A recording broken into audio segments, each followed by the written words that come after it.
Okay, here we are. Hey, Welcome to the live stream, Melanie. It's great to have you here again. thank you. Or actually for the first time, because that's the first live stream that we do after last week's podcast. Yeah, I'm very excited to be here. Thank you. So just for people that don't know you yet, you are the co-founder and CMO at ExpenseRobot.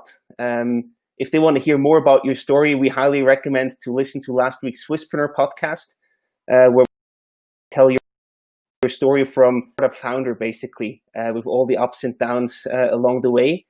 And we did that live stream and also the podcast in collaboration with the ETH Entrepreneur Club and Swisspreneur. So we said it's cool to also do a live stream with you to answer any questions that came from the audience, from students, from people who already listened to the podcast. And we received plenty of questions, so I hope we have time to answer all of them. Let's start with the first one. The first one is one of your core topic where you're also active in a board role at Reshape Tech. It's the question about, are you happy with the current state of female entrepreneurship in Switzerland? So, of course, you should always talk about the good things first, maybe. So when I look, I started a list at Reshape Tech actually, because I heard about so many nice and inspiring stories about female entrepreneurs. So I started a list, and it's amazing how many people we actually have who are thriving and doing something in this space. But of course, if you ask me, like, is there still room for improvement? Absolutely. Definitely. What do you actually improve at the moment? Where do you still see room for improvement? So, I mean, if you look at numbers, of course, like, I don't have the exact numbers because depending on the industry and also like what is the definition of entrepreneurs, it depends. Like when I look at, for example, female entrepreneurs in fintech, it's quite another story as compared to, for example, in femtech or in other areas. But I can only speak about my area where I am in, and if you look at, for example, only the lists that are common, like the top 100 or also other like venture leaders road shows, if you look at only the pictures, you have a grasp that we are not on a balanced level yet. And maybe just to take a step back, why is such a balanced level of diversity actually important for a company? I think there's a bigger reason behind that. Yeah, sure. I mean, you asked me about female entrepreneurs, and maybe also to kind of frame that. I guess it's a problem not only in entrepreneurship, but also on a wider base. So when you look at the management level in also corporates or small and medium companies, there you also see that there are more men than women. But I guess it's more striking when it comes to entrepreneurship that you don't have as many women than men, because you start a company from scratch. So you could actually start with a very diverse team. And to go back to your question, like, why is it even important? There are many studies, and for those who are interested, I'm happy to share links about that show that diverse teams really outperform homogeneous teams. And this is also to say it's not only about female only, because studies showed from a Harvard professor that also there, like if it's only women, like they also are underperforming compared to mixed teams. And I guess it's only also from an economic standpoint, it's that's what companies want, that they want to have different inputs, but also they want to have performance. And if you have a diverse team and you perform better, why shouldn't you invest in more diversity? So this is actually a no-brainer for companies, but still the question is, why don't they succeed or actually fully execute on that part? What's missing there from your perspective? I mean, this question, you could even have a whole podcast session just about this question. And I mean, I can only talk about myself and what I read or experienced, and I guess it's manifold. It's one point is definitely the role model aspect. So at WeShape Tech, maybe for those who don't know it, it's a platform who really pushes forward greater diversity in tech. And this not only means more women, but also more people with different socioeconomic backgrounds or educational backgrounds and so on.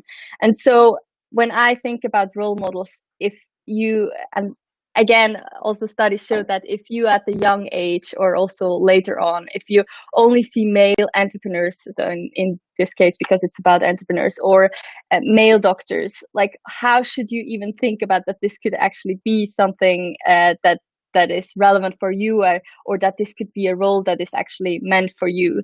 So it already starts at a young age, and also later. Like I talked about this example from my personal story. Like I did my bachelor thesis on female CEOs, and I didn't know any one of them. And I read some interviews, and I was like, yeah, there must be some out there.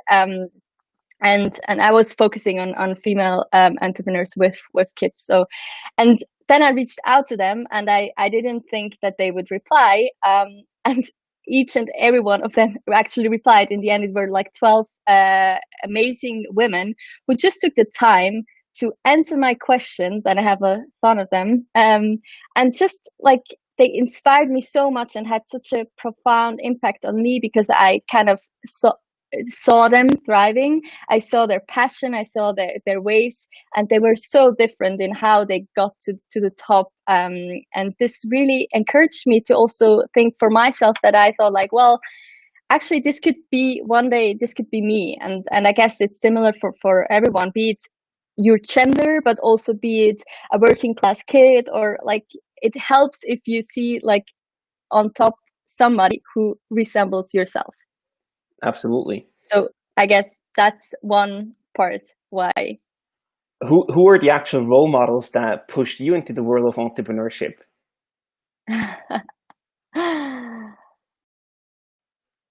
I don't have like this one role model where I could pinpoint and say, well, this person, like this is why I'm doing everything. But I guess for my side, I'm a super curious person, and it was always curiosity. I think my cousin still bothers me, telling me, "Oh, you were so annoying because you always wanted to know why, and you didn't stop, even though we just told you why." And I still have that, maybe a little bit more polite and more thing. And I think this was why I then just reached out to people that were fascinating for me, be it for like a specific topic, or be it just like randomly meeting them at an event and just asking questions that I didn't know. So I think I learned from different role models, and I was always very curious to hear their stories. Awesome. Yeah, I think that's a good path or also a good way to actually pursue that, and then learn from them what you can actually then execute yourself. Something that was also asked by the students from ETH was mainly, what are some tips that you can give to young entrepreneurs that are just starting out with their idea? So I guess it very much helps when you talk to people. Like I remember when before ExpenseRobot, I had another startup, and there we were always afraid to tell someone. Like we had this idea, and we thought like, oh, we need to protect it, because one day, like if you tell it to someone, then somebody will come and will copy it. And I really had to learn that ideas don't matter. It's really the execution. And it's so helpful if you talk to different people, and you shouldn't only talk to your friends, because normally there is kind of this positivity bias also with your family. Like they want you to succeed, so they encourage you to do things. And so you should also go out and really like challenge everyone. I remember like Davis, our CTO, and the one who actually had the idea. He has been a friend for many years. So when he came up with it, he would just talk to us and also to other people, and just challenge. And we challenged him, because at first we were like, why? This is already existing, and so on. But it really helped him to also like frame it more in detail, go into a direction. So this is definitely one thing. And then if you have this idea, and you know that you're kind of solving a problem, and the best thing, which is also a little bit challenging, but this is how we did it, is that you find a customer, or in the best case even a little bit more, that tests your prototype. And because these are the people who then also buy your product in the best case, and they can really challenge you on things where you think, oh, this feature is super important, and you realize, wow, no, actually nobody cares about it. But on the other hand, there is one thing that is absolutely necessary. And for us, this was really the way to go, because we could test it and we knew we were on something that really solves the problem. Got it. And then I think on a more personal level, I would definitely look for a topic that you're excited about, and maybe you also have a lot of knowledge about it. This really helps, because if you are in a space where you don't have a clue, I imagine that it is difficult to find the sweet spot where you can actually make a difference. Mm-hmm. So yeah, that's what I would suggest. I have 2 follow-up questions, but also just one more statement, because we recently discovered, or actually discussed, some of these points with Alain, with the founder of Swisspreneur. And he said, you should really be similar to what you just said, find your passion, or follow your passion, and really find a problem that you want to solve yourself. And I think that's incredibly important, to also have the motivation to go through the tough times, and they will be there for sure. And I think that's so crucial, that you are actually, focusing on the problem that you want to get solved for yourself. And the other thing that he mentioned is also, to get started, a very good answer you need to have is for the question, why is the timing right now? Why now? I think that's also an important thing to keep in mind to get you started. Yeah, but definitely. my question that I actually wanted to ask as a follow-up is, you mentioned the testing, where you had clients to test your solution. Would you actually recommend to do that for free, and just to get as many or as fast on board as possible? Or would you actually recommend to charge for that, maybe at the lower price, but still to ask money for it to have a higher validation value? I think it depends on where you stand in the process. So at the beginning, I mean, find the customer that really gives you the time, because if you find somebody who really like takes the time and tests it out and gives feedback, this means a lot of time that this customer needs to spend on an idea that might work or not. So I guess for starting like really early, you can go in with making it for free, but then it's always easy to say good things, or yeah, I would buy it if you get something for free. Yeah. So at a certain point in time, I would definitely also charge something. And even, I mean, there you have a lot of like space, like you can give them an extra like discount, or make some extra efforts that he really feels that you appreciate his input. But it's just like this bias that as long as it is free, you like it and you use it, but are you then really paying for it? And if customers are already paying you, at least it is a sign that it's probably also the case afterwards. Yeah, the problem that you're solving is relevant enough that they actually pay money for it. I think at a certain point in time, as early as possible, that's a crucial thing to prove. And the other point is basically, also from a student perspective, if you are just starting out with your own idea, where do you actually find these first clients, or these testing clients? What's the best way of approaching and finding them? I mean, I can only talk about how we did it. And so we were lucky that we already have quite a network, especially with Philip and Thomas, who were CFOs themselves, and our target group are CFOs or like finance teams. So this is also how we got to our first like customers, and also to clients who would actually test it. That helps, and this goes back to what I was saying, that you should find a space where you also know people in the best case, where you potentially also know the target group and the problem. So this definitely helps. I mean, there are a lot of like ways how you can go out, be it events, be it just like cold calling people. It really depends the problem. You could even go over partners who might have like a part to play in your ecosystem, but and are looking for a solution. So, but this is how we did it. Yeah. Again, the network there is really a big strength that you can use. Mm-hmm. So the next question that came from the students was, what makes a good team, and how do you actually choose the right team members for your startup? Mm-hmm. Mm-hmm. In our case, I'm convinced. So we are 5 co-founders, and we have very complementary skills. So each of us is kind of an expert in his or her field, which makes it very easy from the start. You have a complete team.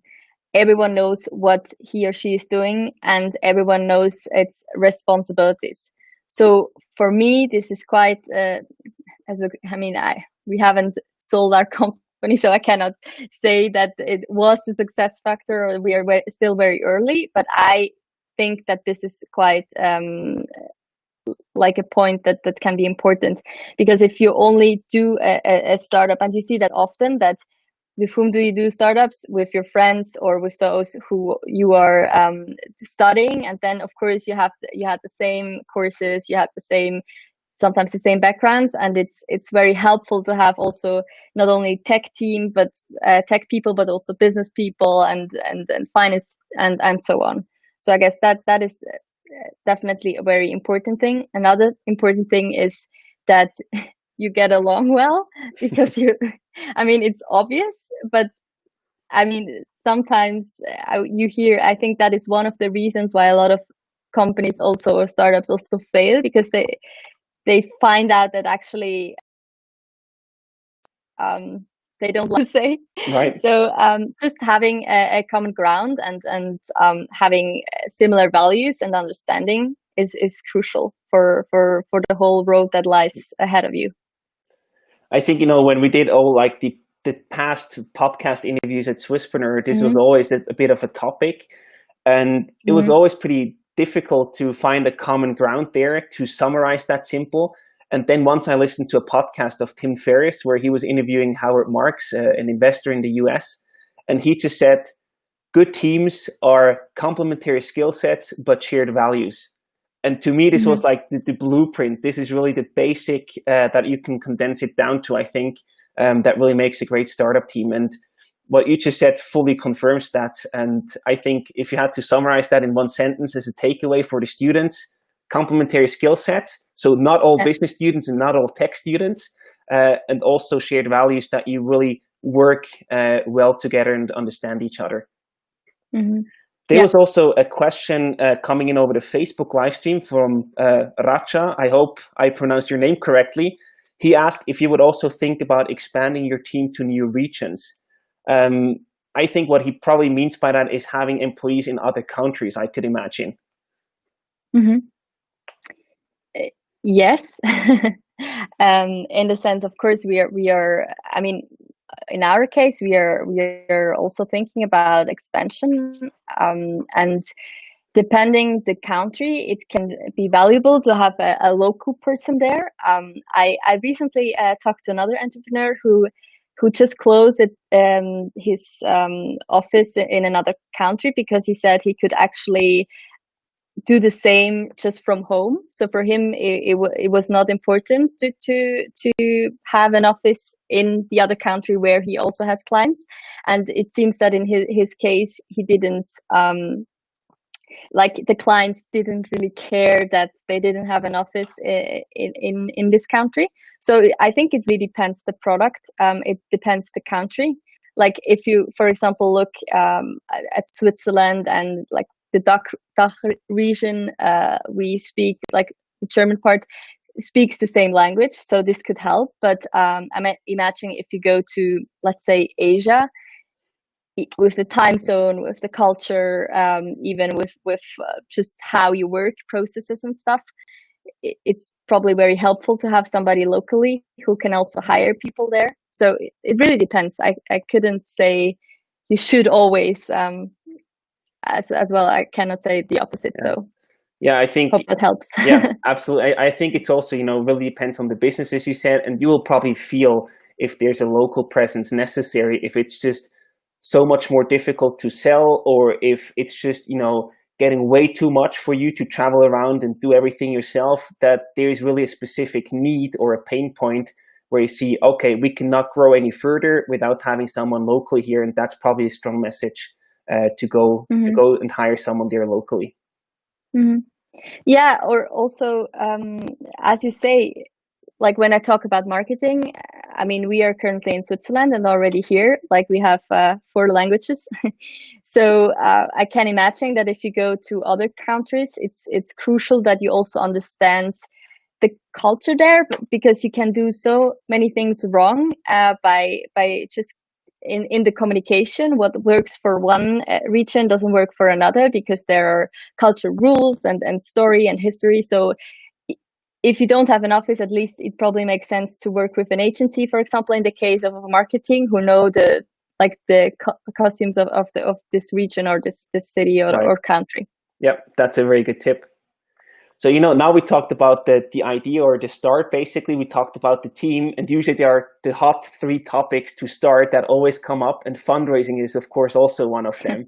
So yeah. How do you actually raise funds for ExpenseRobot? We briefly talked about that in the podcast, where you also mentioned the perfect timing, that you just closed around and had the celebrations one day before the Corona lockdown. So that was great timing. But how do you actually do that? Is there anything that you can share on that part? So, I mean, I can share how we did it. So we did it quite traditionally, in a sense. So we did it with VCs, so venture capitalists. And there we really went through a quite normal selection process. So you talked to different VCs.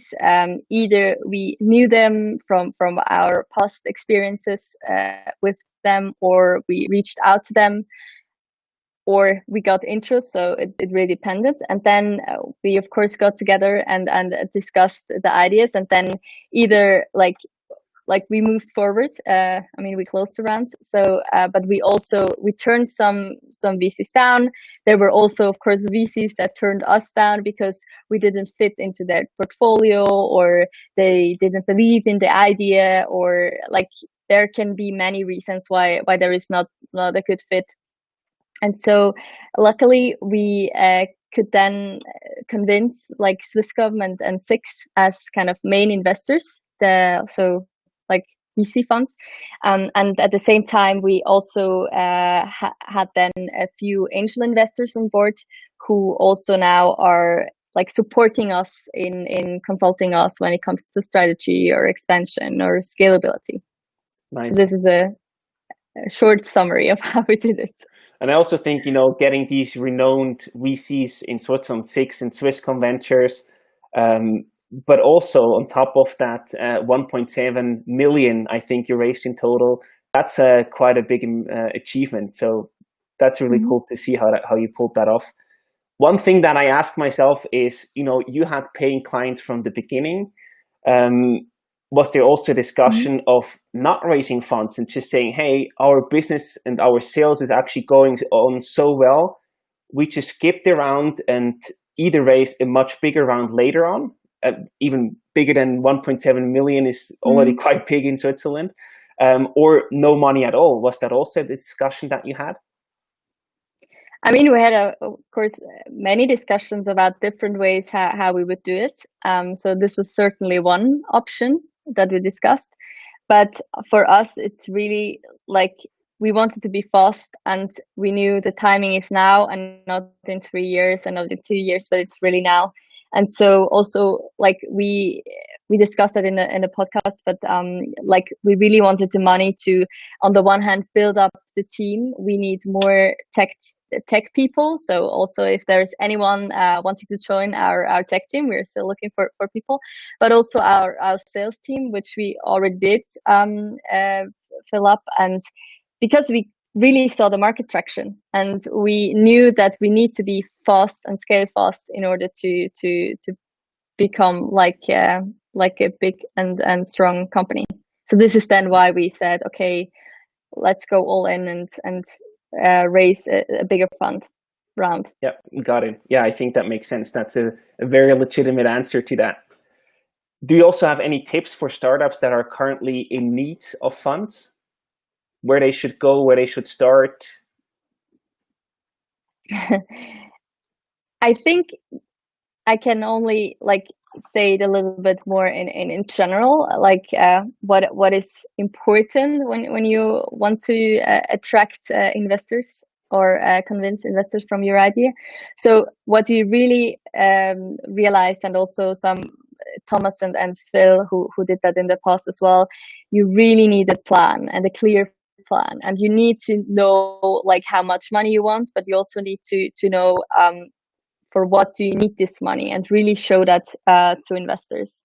And in our case as well, like I mean, it's not that we are the first company who does something about expense management.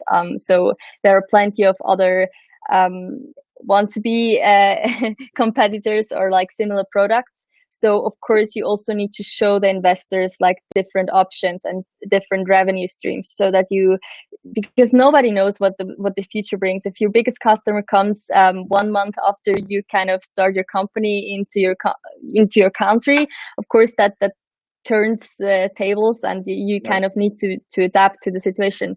So what is very crucial when you talk to customers, and also in the to investors, and also in preparation to the talks, that you kind of show different options. So what do you do if exactly this happens? For example, a competitor comes in, like, do you concentrate on other products that you might not need if this and this happens? So really have a plan A, B, and C to show that it doesn't matter what happens, like you will still survive in a way.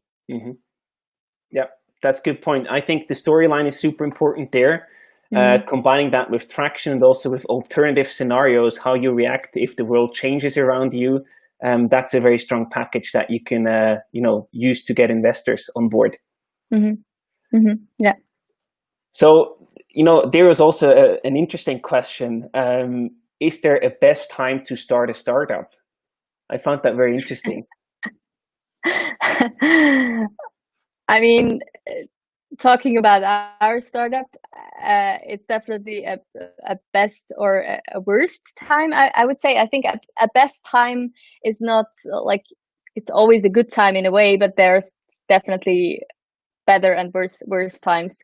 So when we talk about funding, for example, as you already mentioned, like, of course, talking to investors takes time, but closing a round one day before the lockdown, it's just like very lucky, and also like good timing. And the best time, of course, the market needs to be here. The timing, in a sense, like we saw a lot of things going on in the last 10 years with the whole digitalization, and things that you can do now you couldn't do just a few years from now. And there are many stories out there from people who already had ideas but were just too early for their time.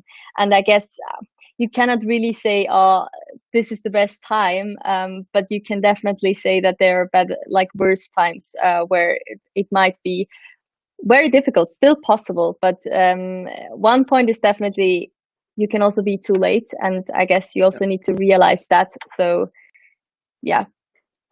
I think it's all about, Alain also said that because he likes to surf, and he said it's all about catching the right wave.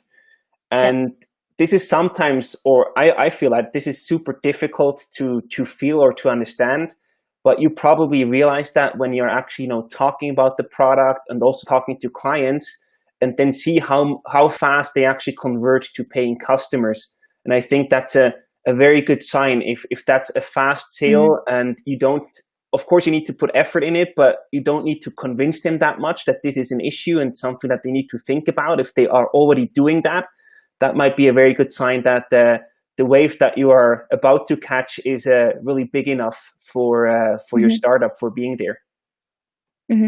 Yeah.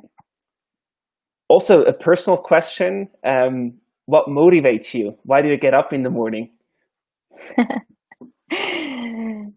Well, I mean, the first thing is definitely, like, I love to be surrounded by people who inspire me, but also challenge me. So this is definitely that I can wake up and go to the office or work from home, whatever, with people who really have these qualities in them. That's already a good enough reason to wake up and do what I'm doing. The other thing, I feel entrepreneurship really gives you the possibility to and the freedom to really use your whole potential. Like I mean, we are all still very young, and you could also do a fantastic career in corporate, and I have friends who do that, which is amazing as well. For myself, I love that when you're an entrepreneur, you kind of have so many things that you can do and shape and impact, and you know that if you are not going to do it, then nobody does it, because you don't have a team of 50 people who are doing it. And it's just like this kind of spark of and creativity that you can put into action and realize, which really motivates me. Yeah, and actually creating and doing things. You also see the beautiful part that whatever you do, there's actually also somebody using it, or there's a result that you actually see. And I think that's also very motivating in the end. Yeah, yeah, yeah. Maybe I'm also, so for some people that haven't started a startup yet, they might be curious how a day in your life looks like. Is there anything of like a typical day when you get to the office, how you spend your non-working hours, if there are any left? Can you give us some insights there? Okay.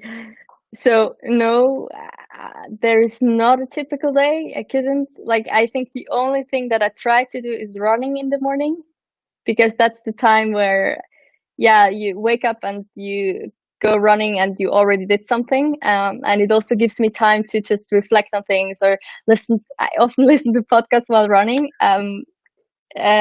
So this is the only constant I think that I have during the day. And then no day looks like the other. There are meetings, of course, but as also like a lean startup, for us it's very important that we only have meetings when you also have something to say and to decide, and not just like for the sake of meetings. So there are regular like company updates, but really like very efficient and straightforward. And if it's just 10 minutes, then it's just 10 minutes. So there is not really like a typical day that I could show you. Maybe are the hours similar for every day, although the tasks are different? Like when do you usually get to the office and when do you leave the office, or do you still to continue work at home? Yeah, at the moment, also like some of the people are still like in home office. So of course you take your tasks home. When do I start? Like, I mean, it really depends what you mean with work, because I read a lot. I listen to a lot of podcasts and watch things. So is this working? I do it for pleasure, but it also helps me in my work. So if you count that in, then probably I work even more. So I cannot. I go to the office maybe between 8:30 and 9, but then it really depends the day how long I stay. Got it. Yeah. This focus time, or study time, as I will probably call it, of consuming podcasts and reading and watching stuff. How important is that for your day job? Because I feel that if people don't have that, I just know that from my self-reflection, if I don't have that, I get frustrated if I don't have that for a longer time. How important is that for you to have this sort of creative input where you can actually also generate new ideas? For me, it's crucial. It's sometimes very hard to kind of make yourself time and really find the time where you can really focus on something or read something. If I would ask for a superpower, I would probably ask to just be able to read as fast as possible so that I could read all the books that are still on my shelf. But I think it's crucial, because how beautiful is it that some people out there, and especially entrepreneurs, share all their wisdom and insights that they accumulated over 50 years. in a book, and you can just read it in a few hours, and you know more than you would like in 10 years sometimes. I mean, not every book is so impactful, but Right. I think it's crucial. Is there any tip that you have to still make time for that, even if you have a very busy schedule? I guess sometimes it helps if you just put it in your calendar and really block it, so that at least you're reminded to do it. And then, I mean, I already sometimes I start in the morning, but yeah, I don't really have a day. Like normally on Sunday, that's a point where I really like to read, but I also like to go to the mountain. So I always try to squeeze it in. Or as I said, when I go running, then I listen to a podcast, um, because I find it more interesting to run like this. But so I don't really have a tip, and I often wish I would spend more time on it. But for me, it helps that at least I see it in the calendar, and then I know, like, okay, this is it, me time. It's a friendly reminder. Yeah. Another question that we got is, this is, very high level and probably also difficult to answer, but I'm wondering if you found any patterns that, or also formula for becoming a successful entrepreneur. I don't know about any formula. So if this person knows about something, tell me. I just remember all this super blog posts that say 5 things that billionaires or successful people do, and I cannot really relate to them. So for me, that's really the beauty of it. What might work for you doesn't work for others, and vice versa. So I don't think there is a formula. I'm convinced that there are certainly things that can help you and can just help you to move into a more successful like path. Um, of course, when it comes to the product, is it a market that really has a big enough size so that you can also scale? Mm-hmm. You can also decide to do something small, but if you want to scale, then you make sure that there is a big enough market and market traction, and it's right timing, and you're really solving a problem. But then I also think, I mean, attributes from a person, like that you really have the grit to also go through something and adapt yourself, because it's so, as I said, there are no day looks like the other, and you really need to stay like flexible, and also there are so many, I mean, it's always nice to talk about the nice things, but there's so many times where you're just like, what should we do, or how should we tackle that, and so many things that are not your job, but you still, if they turn up. So it's very hard, or it's very challenging. So it's helpful to have this grit. And I guess also from a personal level, I find it, we always talk about intelligence, and yes, you need to be intelligent, but you also need to be emotional intelligent, because if you're growing a team and you want to scale, like, the people make the difference. So I guess, like, the formula, be a decent person and humble, and make sure that you also listen to others, not only to the customers, but also to your team. Yeah, I like that very much. That's a good recipe. You are already familiar with the term rapid fire questions. Oh, no. There are just Yes, 3 I am. or 4 spontaneous questions that come to my mind that we haven't discussed my yet. God. Are you open for that? I'm not sure, but We'll shoot. see. We'll see. I'll give you one joker if you want, okay? Okay. What was the first summer job that you had as a teenager? Oh, working in a restaurant. Nice. Was there any specific, sort of thing that you say, that was actually a cool takeaway that you took away from that job? Yes.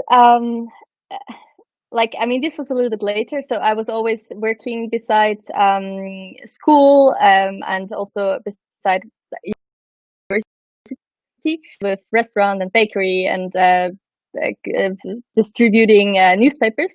Mm-hmm. But one thing that that really had impact on myself was, on the one hand, that especially in the restaurant, like, all kind of people come in, and it's very interesting to see how they treat you, because sometimes some people think that just because you work in a restaurant, you might not be as intelligent as they are, and it really kind of showed me like how to be respectful, and also to like have appreciation for the work that people do there, and just seeing people, and most often it were people who wouldn't need to treat you like that. So yeah, just there also be humble, and treat people well, because you never know who is in front of you. So this was one thing, and I guess for myself it was very important to also appreciate the education that I could do, to go to universities and apply for jobs, and that inspire myself.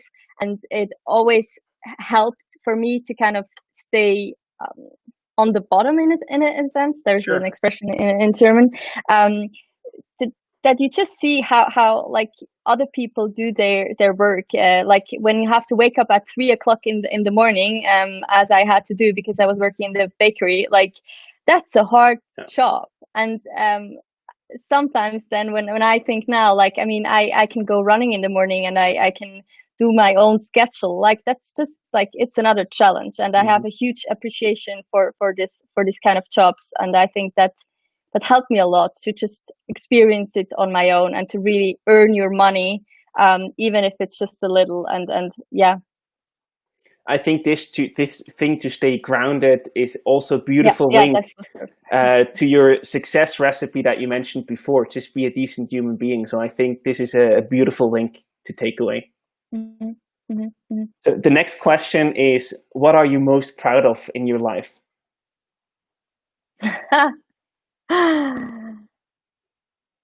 Wow.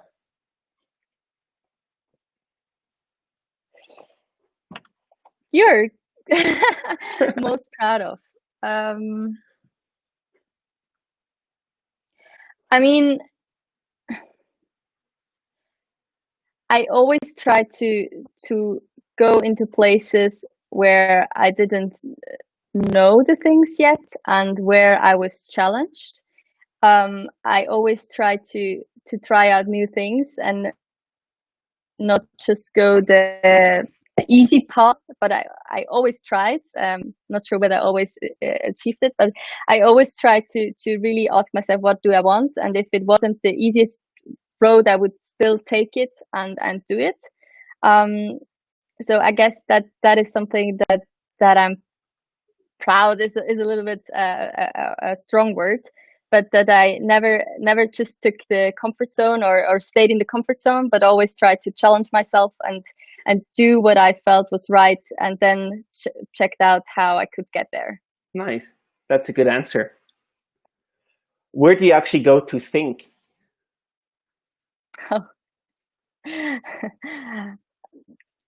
Everywhere. But of course, it helps when you, or for myself, it helps, be it running. But I love mountains. So I love to hike, but also climb mountains. And this is actually a time where I can think, and just like sometimes brainstorm about ideas, or just about things that are going on. So these are places where I can think. And then, on the other hand, I really like to discuss things with people, and again, like, ask people how they did it, and get new ideas, because I think like many things have already been done, and you can just, if you get the chance to kind of also pick brains from others, you can combine new things and create new things. And I guess that's also a way of thinking and discussing, and coming to a next step that you wouldn't on your own. Absolutely. Do you have a favorite mountain that you go to? So I grew up near Mount Pilatus, in Nivalden. So I would say this one. That's your home or house mountain, however you want to It's call my it. house mountain. Yeah. And just the last question for you today from my side is, what's a surprising fact that people don't know about you? Not sure whether I want to reveal that. A surprising fact. Maybe because you started about like female entrepreneurs and like this whole women topic. Mm-hmm. I'm the first woman in my family who actually went to university. So yeah, this is a fact that maybe not everyone knows. Cool. That's a good trend, I would say. Awesome. Melanie, that was a lot of fun. The 45 minutes just flew by, I feel. Is there anything else that you'd like to add? I know that you mentioned along the show today that you are still looking for developers, for example. Mm-hmm. Yes. So if there is anyone out there who wants to join us, be it as an intern or also full-time employee, just reach out to me via LinkedIn or just drop me an email or on Instagram. I'm on any channel. Yeah, and I would be happy to hear from you. And also, if you have questions, just shoot. I'm always happy to reply. Awesome. Thank you so much for your time, Melanie. And thank you you all, everybody, for watching and listening to this collaboration of the ETH Entrepreneur Club and Swisspreneur. We just are still experimenting with this live format, but so far it's a lot of fun with fascinating guests like you, Melanie. And thank you all so much for joining tonight. Have a wonderful evening. Thank you very much. Talk to you soon. Talk to you soon. Bye. Bye-bye.